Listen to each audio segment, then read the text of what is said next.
जिस भारत में दुनिया की सबसे बड़ी युवा आबादी रहती है, उस भारत के कुछ युवा आज बोर्ड की परीक्षाओं में कैसे खुलेआम नकल कर रहे हैं। ये तस्वीरें छत्तीसगढ़ के एक सरकारी स्कूल से आई हैं, जहां ओपन स्कूल की बोर्ड परीक्षाओं के दौरान न सिर्फ खुलेआम नकल हुई, बल्कि आरोप है कि स्कूल के टीचर्स ने पहले ही क्वेश्चन पेपर्स में आने वाले सभी सवालों के जवाब एक कॉपी पर लिखकर इन छात्रों को बेच दिए थे और बाद में इन छात्रों को परीक्षा के दौरान किताबें और मोबाइल फोन से भी नकल करने की पूरी छूट दी गई। और यह नकल कोई और नहीं बल्कि इस सरकारी स्कूल के टीचर्स ही करवा रहे थे और यह सब कुछ काफी व्यवस्थित तरीके से हो रहा था, जिसमें नकल करने वाले छात्र और नकल करवाने वाले शिक्षक सब के सब मिले हुए थे। जरा तस्वीरें देखिए। क्या नाम है सर आपका? क्या? फागू चंद्र जी।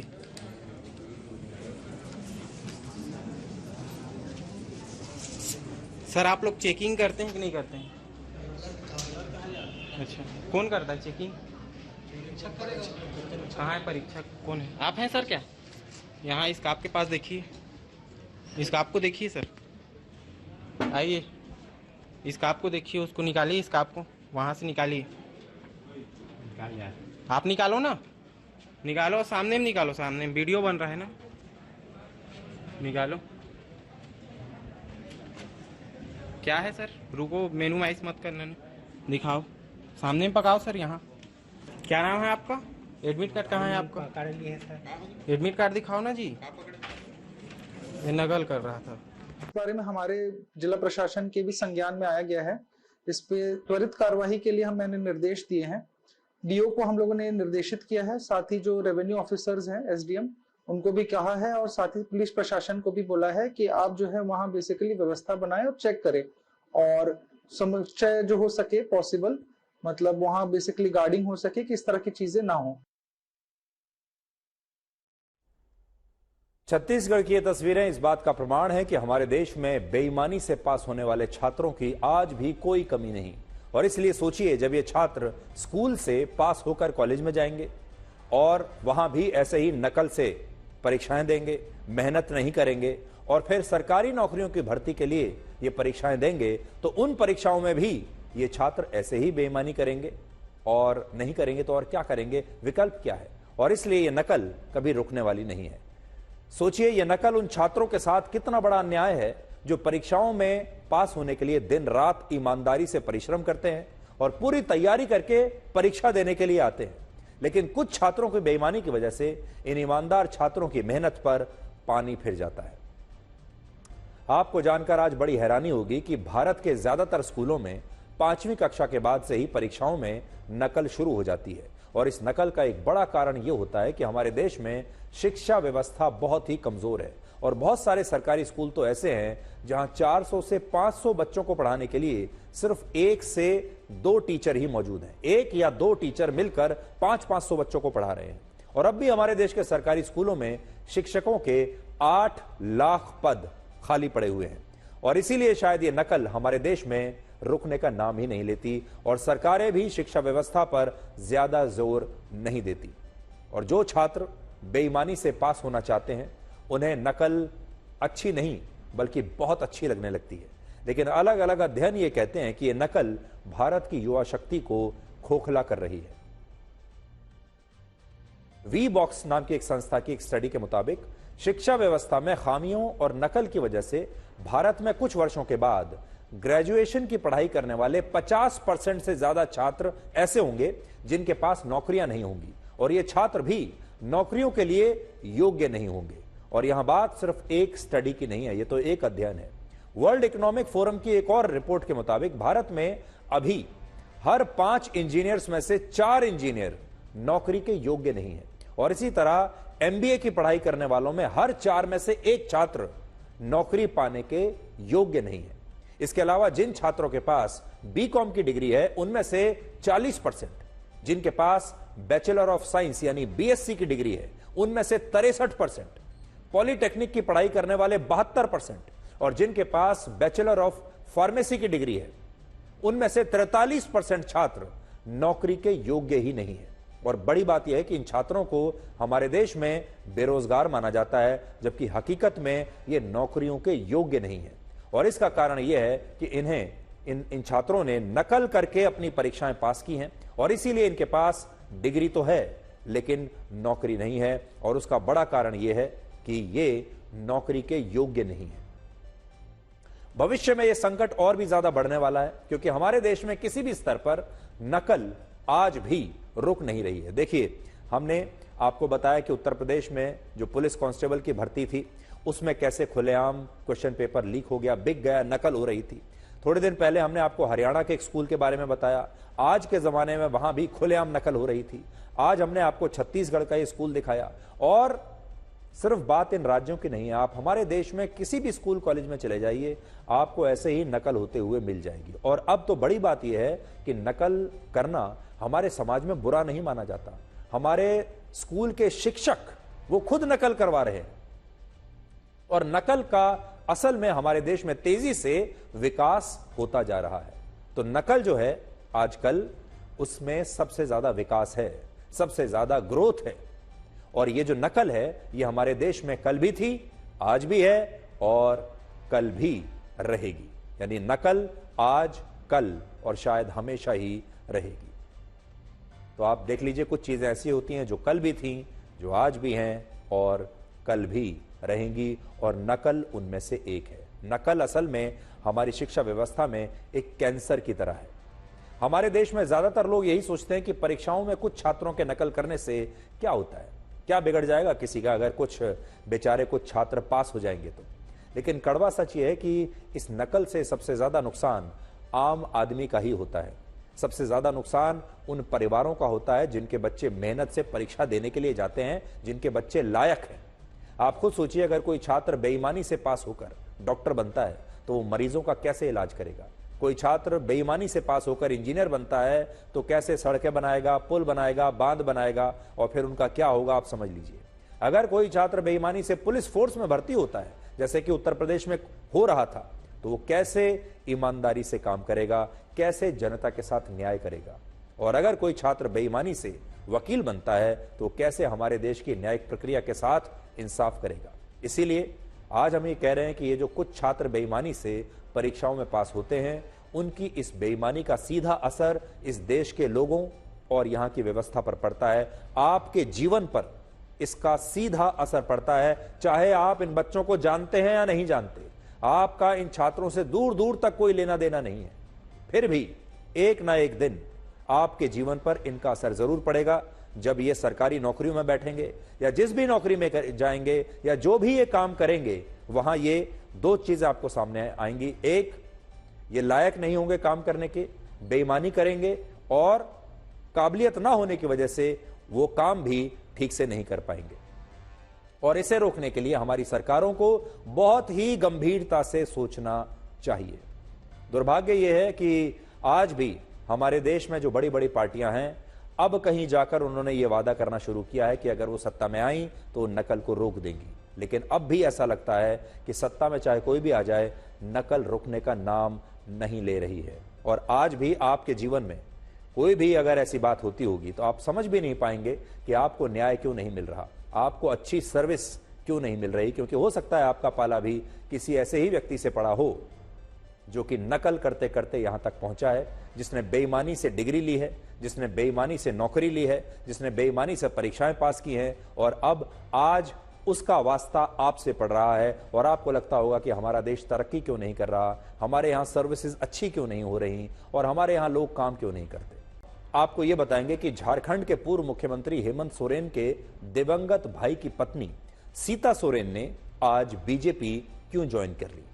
शिबू सोरेन का परिवार झारखंड में सबसे बड़ा राजनीतिक परिवार या राजनीतिक खानदान माना जाता है, और आज शिबू सोरेन की ही पुत्रवधू ने इस परिवार को छोड़कर उनके सबसे बड़े राजनीतिक प्रतिद्वंदी का हाथ थाम लिया और मोदी का परिवार ज्वाइन कर लिया। असल में कहानी सिर्फ एक राजनीतिक खानदान की नहीं है, बल्कि हमारे देश में नेताओं के घर घर की यह कहानी बन चुकी है। यानी जो आज की राजनीति है वो रिश्तों को भी खत्म कर देती है और परिवारों को भी तोड़ देती है।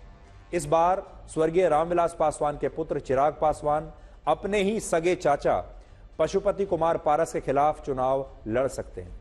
और इन परिवारों की टूट से जो परिवार लगातार मजबूत हो रहा है वो है मोदी का परिवार। और इसीलिए आज हम इसी राजनीति का विश्लेषण करेंगे जो रिश्तों से भी बड़ी हो गई है। एक तरफ मोदी का परिवार है जिसमें कोई भी खानदान से नहीं है, दूर दूर से दूसरे परिवारों के लोग आकर मोदी के परिवार का हिस्सा बन रहे हैं, और जो बड़े बड़े राजनीतिक खानदान थे वो टूट रहे हैं।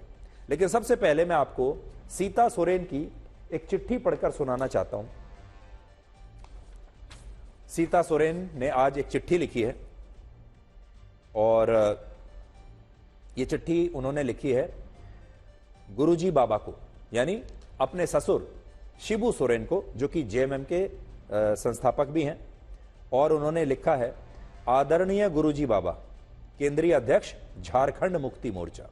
तो जो गुरुजी हैं यानी शिबू सोरेन, वो केंद्रीय अध्यक्ष हैं झारखंड मुक्ति मोर्चा के, और सीता सोरेन के अपने ससुर भी हैं। सीता सोरेन क्या लिखती हैं?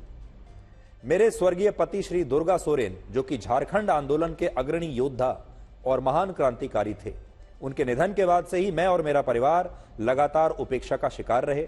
पार्टी और परिवार के सदस्यों द्वारा हमें अलग अलग थलग किया गया, जो कि मेरे लिए अत्यंत पीड़ादायक रहा।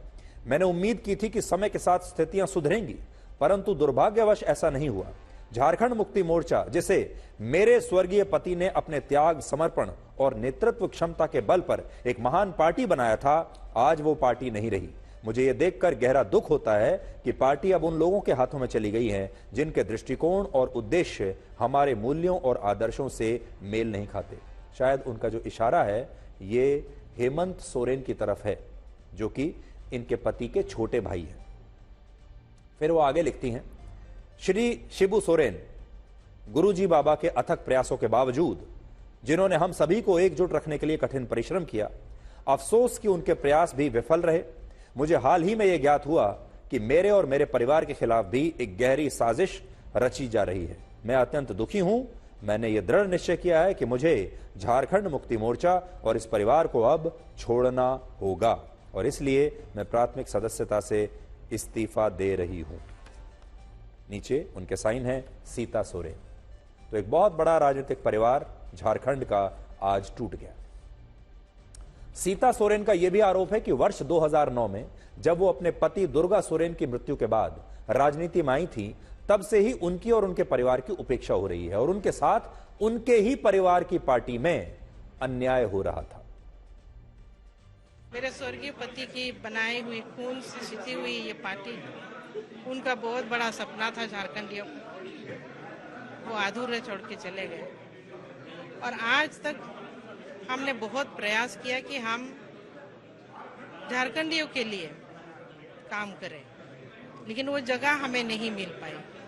पार्टी के तरफ से भी हमको जो सम्मान मिलना था, वो सम्मान भी आज तक मुझे दिया नहीं गया। 14 साल में मैंने पार्टी में योगदान दिए, तो 14 साल में दुर्गा सोरेन जी को सम्मान के नाते भी मुझे कोई पोर्टफोलियो भी नहीं दिया गया, और पार्टी से मुझे हमेशा अलग थलग रखा गया, जिसके कारण कोई सहयोग नहीं मिलने के कारण मेरा जो मकसद था, जो मेरे पति का भी जो सपना था, उसको भी मैं पूरा नहीं कर पा रही थी। आज जो मैं आपको बताने जा रहा हूं ये सिर्फ एक खबर नहीं है, बल्कि ये कहानी है, और कहानी बिल्कुल ऐसी है जैसी आप टीवी में या ओटीटी प्लेटफॉर्म्स पर कोई राजनीति पर आधारित किसी सीरियल में देखते हैं, बिल्कुल वैसी ही कहानी है। तो इसलिए अब आप ये देखिए कि सोरेन परिवार में इस दरार के पीछे असली कहानी क्या है, और आखिर राजनीति में रिश्तों का महत्व कम क्यों होने लगता है। 49 वर्ष की सीता सोरेन, जिन्हें अभी आपने देखा, ये झारखंड की जामा सीट से विधायक हैं, एमएलए हैं अभी, और ये वही सीट है जहां से इनके दिवंगत पति दुर्गा सोरेन पहले विधायक थे। तो दुर्गा सोरेन की मृत्यु के बाद इन्होंने चुनाव लड़ा। 2009 में जब दुर्गा सोरेन की मृत्यु हुई, तब उनकी पत्नी सीता सोरेन ने पहली बार इस सीट से विधानसभा का चुनाव लड़ा, और तब से लेकर आज तक वो इस सीट से कुल मिलाकर 3 बार विधानसभा का चुनाव जीत चुकी है। लेकिन अलग अलग मीडिया रिपोर्ट्स में ऐसी खबरें छपती रही हैं कि इस बार सीता सोरेन झारखंड की दुमका सीट से लोकसभा का चुनाव लड़ना चाहती थी, और उन्होंने पार्टी से यह आग्रह भी किया था कि अगर वो दुमका सीट से लोकसभा का चुनाव लड़ती हैं तो उनके बाद उनकी जामा विधानसभा सीट जो है वो उनकी बेटियों को मिलनी चाहिए। लेकिन ऐसा दावा है कि उनके इस आग्रह को उन्हीं की पार्टी जेएमएम ने स्वीकार नहीं किया। इसके अलावा ऐसी खबरें भी हैं कि हेमंत सोरेन इस बार खुद दुमका लोकसभा चुनाव सीट से चुनाव लड़ सकते हैं।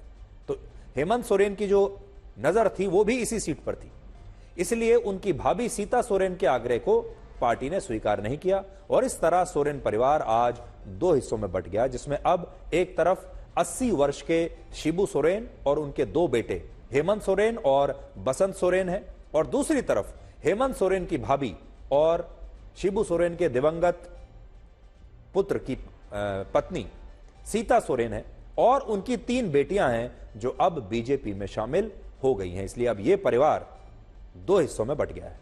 बहुत ही कम लोग इस बात को जानते हैं कि सीता सोरेन और हेमंत सोरेन के बीच यह राजनीतिक संघर्ष आज से नहीं बल्कि पिछले 1.5 दशकों से चला आ रहा है और सीता सोरेन के अपने देवर यानी हेमंत सोरेन से संबंध कभी भी मधुर नहीं रहे। शिबू सोरेन के 3 बेटे हैं, जिनमें सबसे बड़े बेटे दुर्गा सोरेन की मृत्यु वर्ष 2009 में हो गई थी और उस समय दुर्गा सोरेन की उम्र सिर्फ 39 वर्ष थी और वही सीता सोरेन के पति थे। यह वो दौर था जब झारखंड मुक्ति मोर्चा की सारी जिम्मेदारी दुर्गा सोरेन के पास ही थी, यानी शिबू सोरेन के जो असली राजनीतिक वारिस थे वो दुर्गा सोरेन थे और शिबू सोरेन के बाद पूरी पार्टी दुर्गा सोरेन ही संभाल रहे थे और कहते हैं कि दुर्गा सोरेन ही शिबू सोरेन से विचार विमर्श करके पार्टी के सारे बड़े फैसले लिया करते थे और शिबू सोरेन के बाद झारखंड मुक्ति मोर्चा के असली वारिस उनके सबसे बड़े पुत्र दुर्गा सोरेन ही थे, यानी सीता सोरेन के पति, और हर कोई उन्हें झारखंड का भावी मुख्यमंत्री के तौर पर देखता था। उस समय हेमंत सोरेन ने झारखंड की राजनीति में कदम तक नहीं रखा था, वो राजनीति में प्रवेश भी उन्होंने नहीं किया था। लेकिन वर्ष 2009 में दुर्गा सोरेन की अचानक मृत्यु हो गई और उनकी मृत्यु के बाद शिबू सोरेन ने अपनी राजनीतिक विरासत अपने दूसरे नंबर के बेटे हेमंत सोरेन को सौंप दी और यहीं से हेमंत सोरेन और उनकी भाभी सीता सोरेन के बीच राजनीतिक संघर्ष शुरू हुआ और इस संघर्ष के दौरान कई विवाद भी हुए और सबसे बड़ा विवाद उस समय हुआ जब वर्ष 2009 में दुर्गा सोरेन की मृत्यु हुई थी। कुछ मीडिया रिपोर्ट्स में यह बताया गया है कि 16 मई 2009 को जब रात के समय दुर्गा सोरेन की मृत्यु हुई, उसके बाद उन्हें बोकारो के एक अस्पताल में ले जाया गया था जहां डॉक्टरों ने उन्हें मृत घोषित कर दिया था और उनकी मृत्यु के बाद बोकारो के उस समय के एसपी लक्ष्मण प्रसाद सिंह ने कहा था कि दुर्गा सोरेन के सिर के पीछे चोट के निशान थे और उनके कमरे में बेडशीट पर खून के धब्बे भी लगे हुए थे। लेकिन बाद में डॉक्टरों ने एक और बयान जारी करके कहा कि दुर्गा सोरेन की मृत्यु किडनी फेल्योर की वजह से हुई है, किडनी फेल होने की वजह से हुई है और बाद में दुर्गा सोरेन की मृत्यु को लेकर कई तरह के संदेह भी जताए गए और ऐसी परिस्थितियों में सीता सोरेन को राजनीति में प्रवेश करना पड़ा और जब वो राजनीति में आई तब उनकी उम्र सिर्फ 35 वर्ष थी। सीता सोरेन को लगता था कि उनके पति दुर्गा सोरेन की मृत्यु के बाद शिबू सोरेन उन्हें पार्टी में सबसे बड़ा पद दे देंगे, लेकिन शिबू सोरेन ने उनकी जगह अपने दूसरे पुत्र हेमंत सोरेन को अपनी राजनीतिक विरासत सौंपने का फैसला किया और यहां से हेमंत सोरेन और सीता सोरेन के बीच गतिरोध और भी बढ़ने लगे। हेमंत सोरेन 2 बार झारखंड के मुख्यमंत्री बने, लेकिन सीता सोरेन को एक बार भी हेमंत सोरेन की सरकार में मंत्री पद नहीं मिला और जब हेमंत सोरेन की गिरफ्तारी के बाद चंपई सोरेन झारखंड के नए मुख्यमंत्री बनाए गए तब भी सीता सोरेन को सरकार में जगह नहीं मिली और इससे भी बड़ी बात यह है कि जब हेमंत सोरेन गिरफ्तारी से पहले अपनी पत्नी कल्पना सोरेन को झारखंड की मुख्यमंत्री नियुक्त करना चाहते थे तब सीता सोरेन ने ही इसका खुलकर विरोध किया था और यह संघर्ष सिर्फ पार्टी के अंदर तक सीमित नहीं रहा। हेमंत सोरेन जब झारखंड के मुख्यमंत्री थे तब सीता सोरेन ने खुलकर उनकी सरकार के नीतिगत फैसलों का विरोध किया था और अगस्त 2022 में उन्होंने झारखंड के राज्यपाल को एक शिकायत भी दी थी जिसमें उन्होंने हेमंत सोरेन की सरकार पर अवैध खनन और भ्रष्टाचार के आरोप लगाए थे। इसके अलावा 2021 में सीता सोरेन की 2 बेटियां राजश्री और जयश्री ने अपना एक राजनीतिक संगठन बनाया जिसका नाम था दुर्गा सोरेन सेना।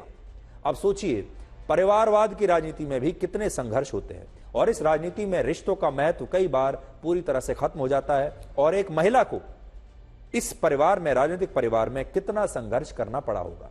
परिवार के लोग ही ये सोचने लगते हैं कि उन्हें उनके परिवार की पार्टी से क्या मिला और क्या नहीं मिला और यही जमा और घाटा राजनीति में रिश्तों की कई बार बलि ले लेता है और फिर इसके बाद राजनीति में कोई किसी का सगा नहीं रहता।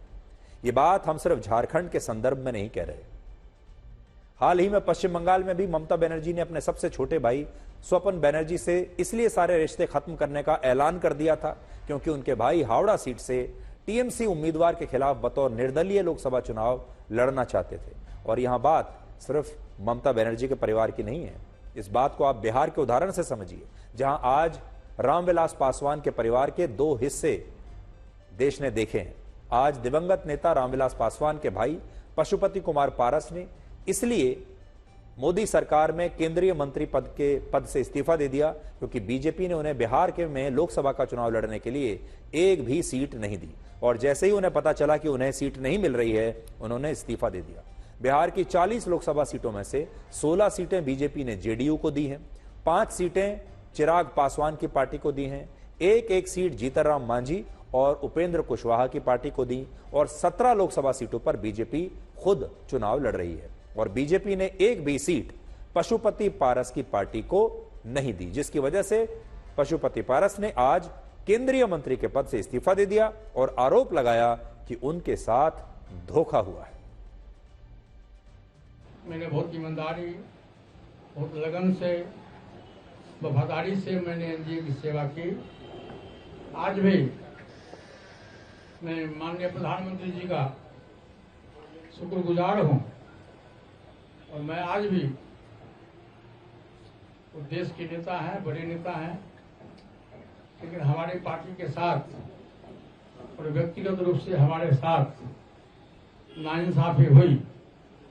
इसलिए मैं भारत सरकार के कैबिनेट मंत्री से मैं त्याग पत्र देता हूं। राजनीति में वक्त बदलते देर नहीं लगती। आज पारस साहब जो हैं, पशुपति पारस कह रहे हैं कि उनके साथ नाइंसाफी हुई है, उनके साथ धोखा हुआ है। कुछ समय पहले उन्हीं के भतीजे चिराग पासवान ये कह रहे थे, जब इन्होंने पार्टी को तोड़ दिया था तब चिराग पासवान ये कह रहे थे कि उनके साथ धोखा हुआ है। वर्ष 2000 में जब रामविलास पासवान ने लोक जनशक्ति पार्टी का गठन किया तब किसी ने यह सोचा नहीं था कि एक दिन यह पार्टी चाचा और भतीजे में बंट जाएगी। आज की हकीकत यही है कि रामविलास पासवान के भाई पशुपति पारस और रामविलास पासवान के बेटे चिराग पासवान की पार्टियां और रास्ते दोनों ही अलग अलग हैं और चाचा पशुपति पारस भतीजे चिराग पासवान पर साजिश करने का आरोप लगा रहे हैं और इस संघर्ष में बीजेपी की भूमिका भी बहुत महत्वपूर्ण है। रामविलास पासवान की मृत्यु के बाद वर्ष 2021 में जब पशुपति पारस और चिराग पासवान के बीच पार्टी पर अधिकार को लेकर संघर्ष हुआ तो जैसे ही रामविलास पासवान का निधन हुआ, पार्टी पर किसका अधिकार होगा इसे लेकर रामविलास पासवान के भाई ने भी अपना दावा ठोक दिया और पुत्र जो हैं उन्होंने भी। और उस समय बीजेपी ने चिराग पासवान की जगह पशुपति कुमार पारस का समर्थन किया और उन्हें केंद्र सरकार में मंत्री भी बना दिया। और उस समय तमाम राजनीतिक विश्लेषक ये कहते थे कि चिराग पासवान का राजनीतिक करियर शुरू होने से पहले ही समाप्त हो गया है और उन्होंने अपने पिता की पार्टी और विरासत दोनों को खो दिया है क्योंकि बीजेपी ने भी उन्हें उनके पिता का सही वारिस नहीं माना और बीजेपी ने भी यह देखा कि उनकी पार्टी के जो सांसद और विधायक और बड़े नेता किसकी तरफ हैं। उस समय वो सारे पशुपति पारस की तरफ थे और इसीलिए पशुपति पारस को बीजेपी ने मोदी सरकार में मंत्री बना दिया। लेकिन देखिए वक्त कैसे बदलता है। 3 वर्षों में ही चिराग पासवान ने इतनी मेहनत की कि बिहार में जो नेता और कार्यकर्ता रामविलास पासवान के साथ थे वो धीरे धीरे चिराग पासवान के साथ आ गए और जिन सांसदों ने पहले पशुपति पारस का समर्थन किया था वो सांसद भी चिराग पासवान के पक्ष में आकर खड़े हो गए और चिराग पासवान ने हारी हुई बाजी को अपने पिता के ही अंदाज में उनके भाई से जीत लिया। हालांकि इस राजनीतिक जीत में रिश्ते हार गए और अब बिहार में पासवान परिवार भी 2 हिस्सों में बंट गया है और अगर पशुपति पारस इंडिया गठबंधन में शामिल हो गए तो बिहार में चाचा और भतीजे के बीच चुनावी मुकाबला होना बिल्कुल निश्चित होगा। रामविलास पासवान के बारे में कहा जाता था कि वो राजनीति के मौसम के सबसे बड़े वैज्ञानिक हैं। उन्हें पहले ही मौसम के बारे में पता चल जाता है कि ये मौसम कैसा आने वाला है राजनीति का, इस बार किसकी हवा बहने वाली है और वो उसी हिसाब से फैसला लेते थे। चिराग पासवान ने अपने पिता की ये जो कह सकते हैं इस कला को उन्होंने भी अपना लिया है और बड़ी बात यह है कि बीजेपी जैसी जो पार्टी है, जब वो टिकट देती है तो ग्राउंड पर सर्वे करवाती है। वो देखती है कि जनता क्या चाहती है, वो देखती है कि जमीन पर किस नेता ने कितनी मेहनत की है। असल में हुआ ये कि पशुपति पारस को मंत्रिमंडल में जगह मिल गई, वो केंद्रीय मंत्री बन गए। उन्होंने थोड़ी सी खुशी मान ली और वो आराम से अपने इस पद को एंजॉय करने लगे। चिराग पासवान एक जख्मी शेर की तरह संघर्ष करने लगे, बार बार बिहार जाते थे और जनता के बीच काम करने लगे और उन्होंने 3 साल तक अथक परिश्रम किया और इस हारी हुई बाजी को भी उन्होंने पलट दिया। और एक तरीके से उनके चाचा को ये समझ में ही नहीं आया कि कब उनके भतीजे ने उनके नीचे से उनकी पूरी जमीन को खिसका दिया।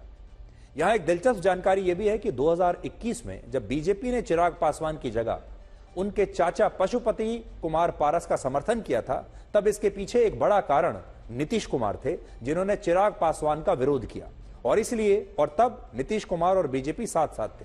इसलिए इस बार बीजेपी ने चिराग पासवान को 5 लोकसभा सीटें देकर जेडीयू को भी यह संदेश देने की कोशिश की है। अकेला सांसद हूं, यही ताने दिए जाते थे मुझे। 0 विधायक है मेरे, ये भी कहा जाता था मुझे। तमाम तानों को, तमाम कही गई बातों को सर आंखों पर रखते हुए सिर्फ मैं मेहनत करता गया।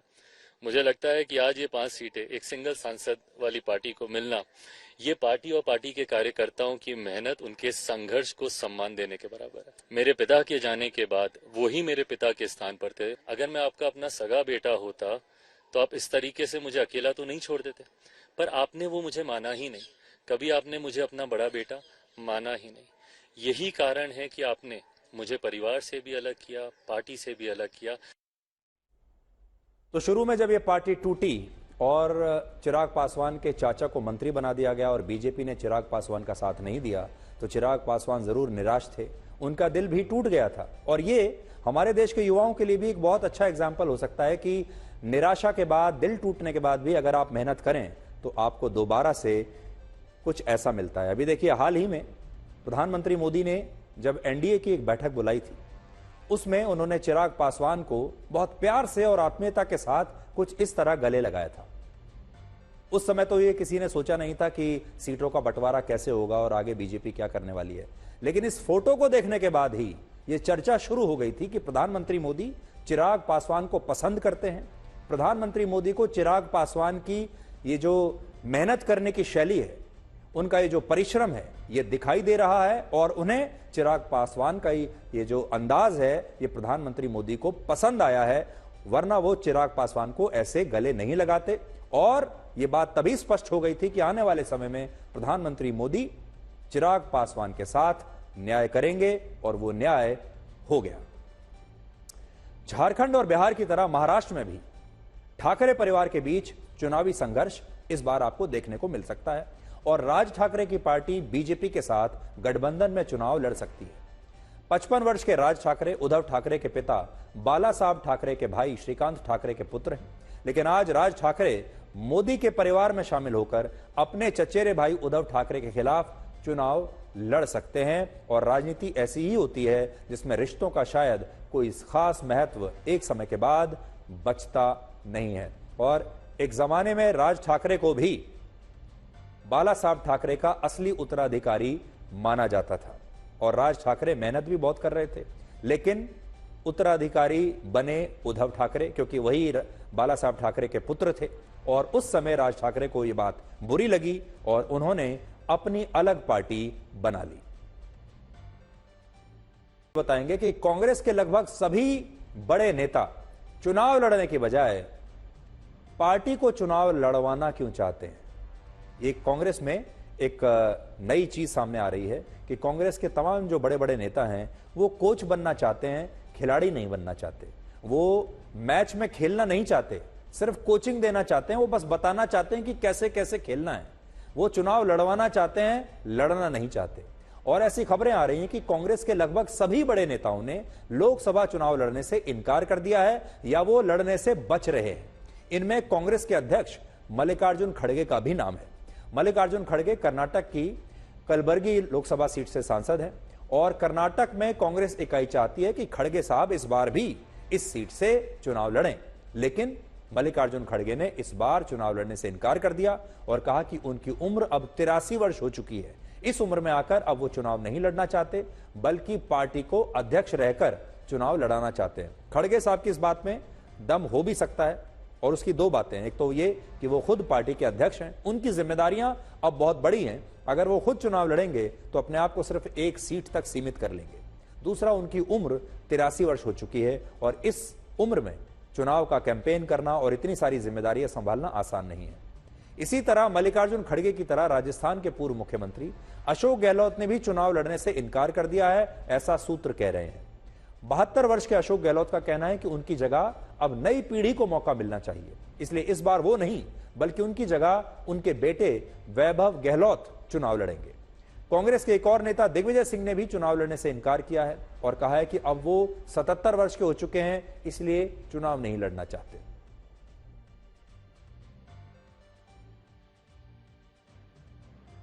इसी तरह आपने देखा होगा नवजोत सिंह सिद्धू एक और कांग्रेस के स्टार कैंपेनर हैं और स्टार नेता हैं पंजाब के। ऐसा बताया जा रहा है कि उन्होंने भी चुनाव लड़ने से इनकार कर दिया है और अब वो फिर से दोबारा आईपीएल में कमेंट्री करते हुए देश को नजर आएंगे। इसी तरह मध्य प्रदेश के पूर्व मुख्यमंत्री कमलनाथ ने भी चुनाव लड़ने से इनकार कर दिया है और वो भी यही कह रहे हैं कि इस बार उनके बेटे नकुल नाथ चुनाव लड़ें।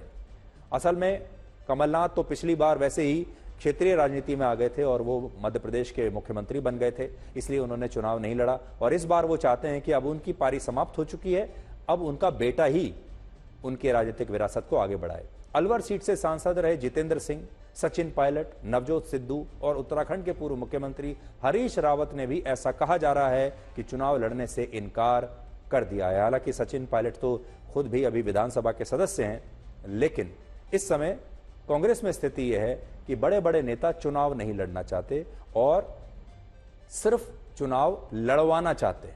हम आपको देश में चल रहे एक नए तरह के साइबर क्राइम से सावधान करेंगे और हम ये चाहते हैं कि विश्लेषण आज आप अपने पूरे परिवार के साथ बैठकर देखें और ध्यान से देखें, बिल्कुल भी इसे मिस ना करें। पिछले एक हफ्ते में हमारे देश के 15 से ज्यादा राज्यों में साइबर अपराध की 60 से ज्यादा ऐसी घटनाएं हुई हैं जिनमें साइबर अपराधियों ने आर्टिफिशियल इंटेलिजेंस की मदद से वॉइस क्लोनिंग का इस्तेमाल करके लोगों से लाखों रुपए की ठगी की है और वॉइस क्लोनिंग का इस्तेमाल करके उन्होंने लोगों के बच्चों की नकली आवाज पैदा की है। ज्यादातर मामलों में ये साइबर अपराधी आर्टिफिशियल इंटेलिजेंस की मदद से युवाओं की नकली आवाज तैयार करते हैं। इसके बाद उनके माता पिता को फोन करके ये कहते हैं कि उनके बेटे या बेटी को पुलिस ने किसी गंभीर आरोप में गिरफ्तार कर लिया है। बेटा है तो कहा जाता है कि उनके बेटे को रेप के आरोप में गिरफ्तार किया गया है, उनके बेटे और बेटी ने कोई दूसरा बहुत संगीन अपराध किया है और अगर उनके माता पिता इस मामले को रफा दफा कराना चाहते हैं, बेटे को पुलिस की गिरफ्त से छुड़ाना चाहते हैं, तो उन्हें 1 से 5 लाख रुपए तुरंत उसी समय ऑनलाइन ट्रांसफर करने होंगे और जब तक ये ट्रांसफर नहीं हो जाता पैसा,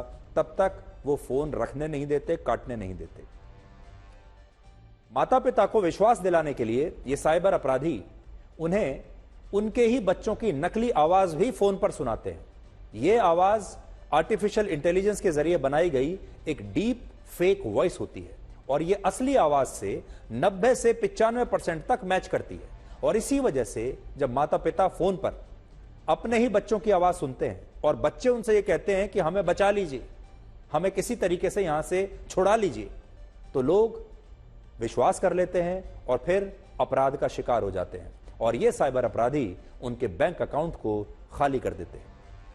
आपको जानकर हैरानी होगी कि इस समय हमारे देश के लगभग सभी छोटे बड़े शहरों और गांवों में लोगों के मोबाइल फोन्स पर इस तरह के वॉइस क्लोनिंग वाले फोन आ रहे हैं और एक स्टडी के मुताबिक 83% मामलों में लोग इस तरह के स्कैम में आसानी से धोखाधड़ी के शिकार हो जाते हैं और अब इस तरह की घटनाओं ने बहुत बड़ा, विशाल और खतरनाक रूप ले लिया है।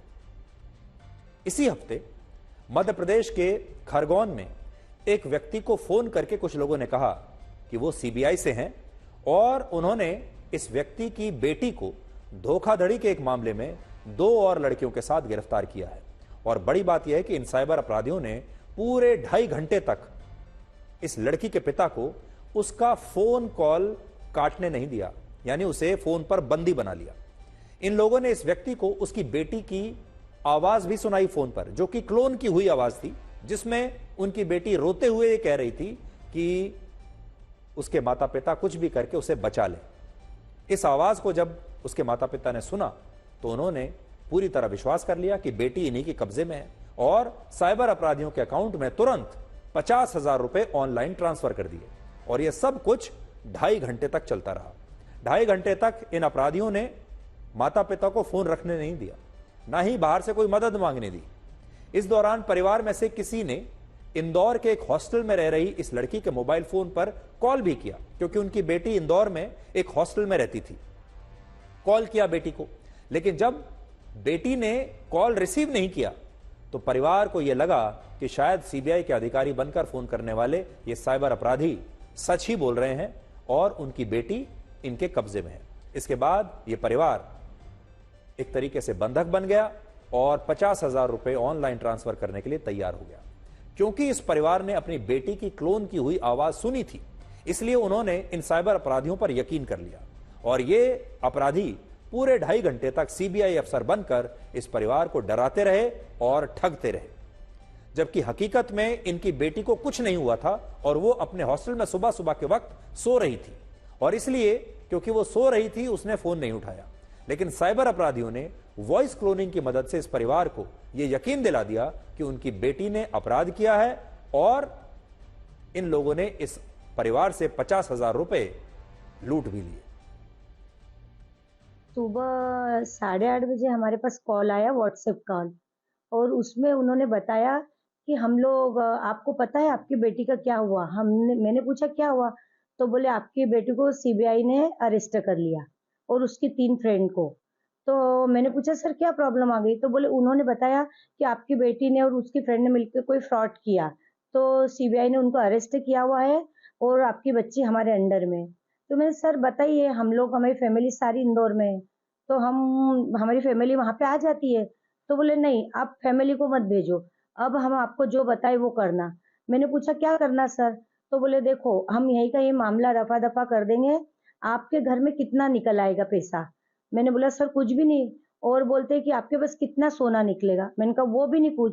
तो बोले फिर आप बच्ची के लिए क्या कर पाओगी और आप मोबाइल बंद नहीं करोगी, किसी को कॉल नहीं करोगी? उन्होंने कम से कम मुझे 2.5 घंटे मोबाइल बंद नहीं करने दिया। तो उसके पेरेंट्स के पास फोन आया कि हमने तुम्हारी लड़की को किडनैप कर लिया है और लड़की को फोन नहीं लगाना और किडनैप कर लिया है और 50,000 रुपये जल्दी से दो, इस अकाउंट में डालो। और तो इस पर से और अपनी बच्ची की आवाज़ सुना, तो बच्ची की रोती हुई आवाज़ आई, तो बहुत ज़्यादा वो क्लियर नहीं हो पाया उनसे, तो उन्होंने 50,000 रुपये उसमें डाल दिए। तो इसमें कंप्लेंट को ले लिया गया, कंप्लेंट में कार्रवाई चल रही।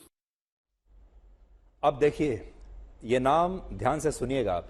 दिल्ली, गुरुग्राम, नोएडा, गाजियाबाद, मेरठ, कानपुर, लखनऊ, जयपुर, शिमला, देहरादून, जम्मू, पटना, भोपाल, इंदौर, हैदराबाद, बेंगलुरु, चेन्नई और कोलकाता समेत और भी न जाने कितने शहरों में लोगों ने पिछले कुछ दिनों में इस नए तरह के साइबर अपराध के खिलाफ शिकायतें दर्ज कराई हैं। पूरे भारत को असल में इन्होंने कवर कर लिया है। लिस्ट इतनी लंबी है कि मैं पूरा आपको बता भी नहीं सकता शहरों की।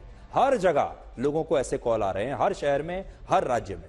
इससे आप समझ सकते हैं कि जब से आर्टिफिशियल इंटेलिजेंस से किसी की भी आवाज को क्लोन करना आसान हुआ है, तब से ऐसे साइबर अपराधों की बाढ़ आ गई है हमारे देश में। पिछले साल जारी हुए डेटा के मुताबिक अब साइबर अपराधी police, CBI, CID, ED, income tax और कस्टम्स डिपार्टमेंट के अधिकारी बनकर लोगों को कॉल करते हैं, उन्हें वॉइस क्लोनिंग की मदद से साइबर ठगी का शिकार खुलेआम बना रहे हैं। आज हमारी टीम ने जब पिछले कुछ दिनों की घटनाओं का एक अध्ययन किया तो पता चला कि इन साइबर अपराधियों का एक खास पैटर्न है, जिसमें ये लोग फोन करके पहले किसी व्यक्ति को यह बताते हैं कि वो सीबीआई, पुलिस या क्राइम ब्रांच के अफसर हैं। इसके बाद ये कहते हैं कि उस व्यक्ति के बेटे या बेटी को गिरफ्तार कर लिया गया है और गिरफ्तारी के पीछे भी ये 3 मामले ज्यादा बताते हैं। क्या मामले होते हैं? या तो रेप के मामले में लड़के को गिरफ्तार करने की बात कहते हैं, या ड्रग्स का मामला होने की बात कहते हैं, या कहते हैं कि ये एक बहुत बड़े फ्रॉड का केस है। सबसे खतरनाक बात यह है कि ये साइबर अपराधी आपके बच्चों की क्लोन की हुई आवाज आपको फोन पर सुनाते हैं और यहीं से ये सारे साइबर अपराधी जो हैं ये विश्वसनीय बन जाते हैं और ये मामला बहुत पेचीदा हो जाता है। असल में कोई भी ये समझ नहीं पाता कि इन अपराधियों को किसी भी परिवार के बारे में इतनी सारी जानकारियां कैसे पता चली। अब आप भी खुद सोचिए, अगर कोई अनजान व्यक्ति आपसे मिले या आपको फोन करे और ये कहे कि उसे आपके घर के बारे में, आपके परिवार के बारे में, आपके बच्चों के नाम, आपके बच्चों की उम्र, वो कहां पढ़ते हैं, किस हॉस्टल में रहते हैं, क्या खाते हैं, कहां पीते हैं, कहां वो हाल ही में छुट्टियां मनाने के लिए गए हैं, उसे सारी जानकारी अगर है तो शायद आप हैरान तो हो ही जाएंगे, आप डर भी जाएंगे। क्योंकि जैसे ही आपको पता चलता है कि किसी अनजान व्यक्ति के पास आपके बारे में जानकारी है तो मन में डर आता है। उदाहरण के लिए खरगोन के इस मामले में, जिनके बारे में अभी हमने आपको बताया, साइबर अपराधियों को यह कैसे पता चला होगा कि उनकी बेटी अपने माता पिता से दूर इंदौर के एक हॉस्टल में रहती है और उसकी वॉइस क्लोनिंग के लिए इन अपराधियों को इस लड़की की आवाज का सैंपल कहां से मिला होगा। साइबर एक्सपर्ट्स का कहना है कि ऐसे मामलों में अपराधी आप तक कहीं और से नहीं बल्कि सोशल मीडिया पर आपकी फ्रेंड्स लिस्ट से आप तक पहुंचते हैं।